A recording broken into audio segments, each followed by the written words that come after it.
Well, I guess I probably ought to go ahead and dive on in. The cat is very cool and wears sunglasses. Alright, so if you'll recall last... Okay, let's go ahead and continue here. Cool cat. A very cool cat. The coolest cat. Poor Sophie. Feel like I've been abandoning her. It's been a very stressful time.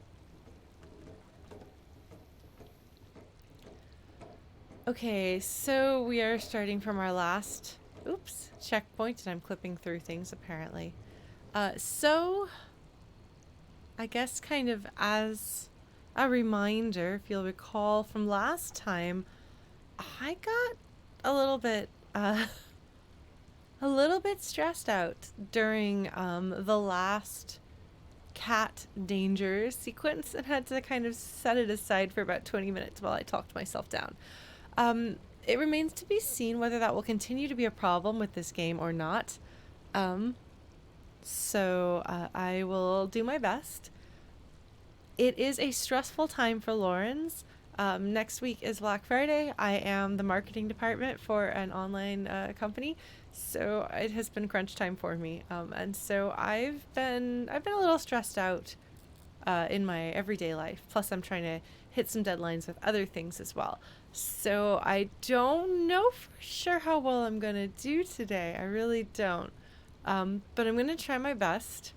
And cause I skipped lunch, and then my roommate heated up dinner for herself and was like, "Hey, you didn't have lunch. I heated up dinner for you too," because she's good at. We try to have a functional household where we help each other out. Um, but as a result, like my body's still kind of catching up, and my brain's still kind of catching up to the fact that I'm here. So I don't know for sure how I'm gonna do, but I'm gonna give it a go. I appreciate you folks sitting with me as that was something that as I was struggling last week. Um, and I tried to give it another go, and I will keep giving it another go. But I appreciate you folks waiting around and having that patience. It's interesting. I went to see Del Toro's Pinocchio last night, which was a fantastic movie. I won't spoil it for you in case you want to go see it, but it is rather dark. Um, I think it's still technically child appropriate because a lot of the stuff that's really dark in it would go over a kid's head. Um, but it got me thinking about kind of like what we can tolerate and what we can't tolerate. And I was having a conversation with someone about trigger warnings um, and content warnings and why we prefer them and how we like to receive them.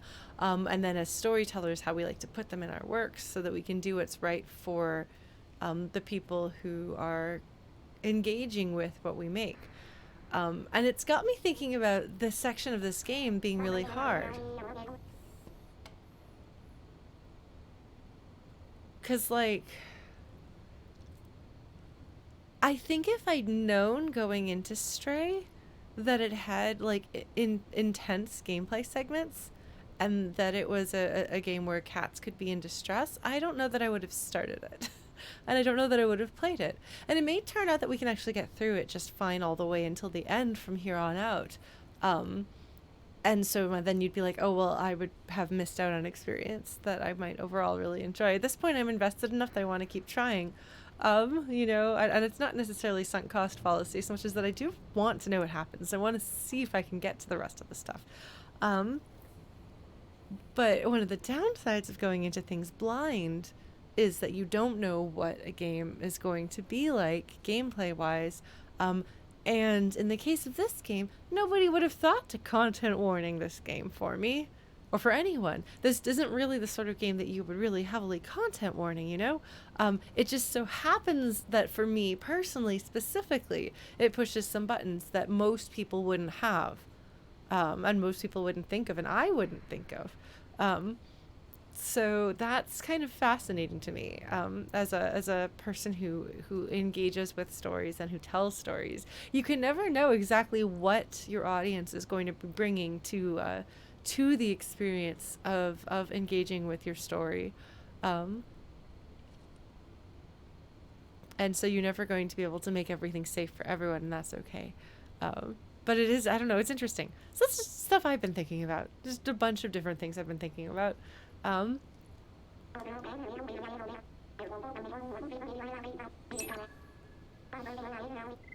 all right, so I read this out loud last time, so I'll spare you that here. So I'm nervous about going in there. I'm nervous about what I'm going to find, and I'm nervous about having to play through difficult sections. I'm going to turn the sound down because that is something that really stressed me out a lot last time. Hopefully that's all right with all of you.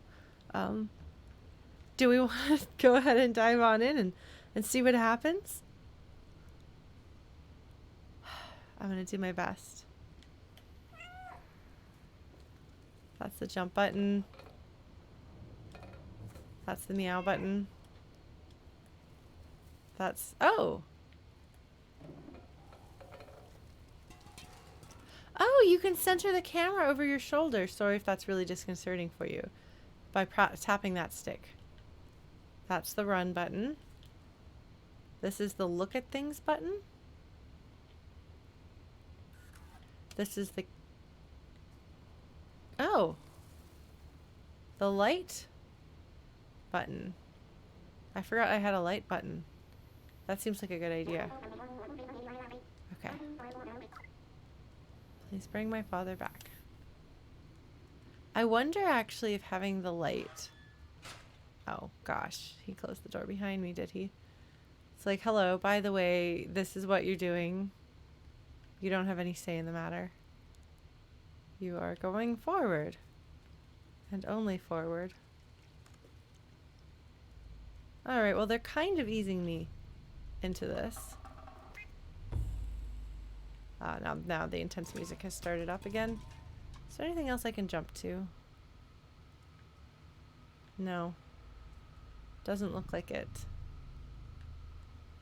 It's interesting to give me a thing to jump on. Here's another thing I can jump on.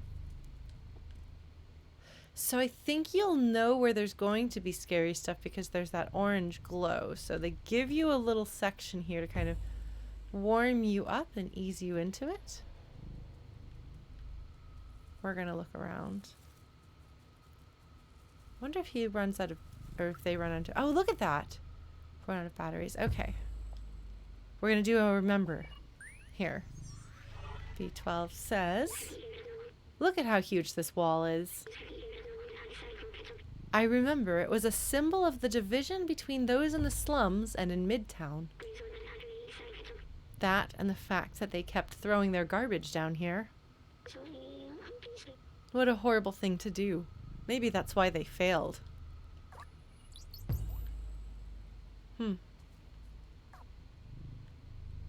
So in this case, it's not just this door that B12 is responding to. It's that gigantic wall. They throw their trash down here, huh?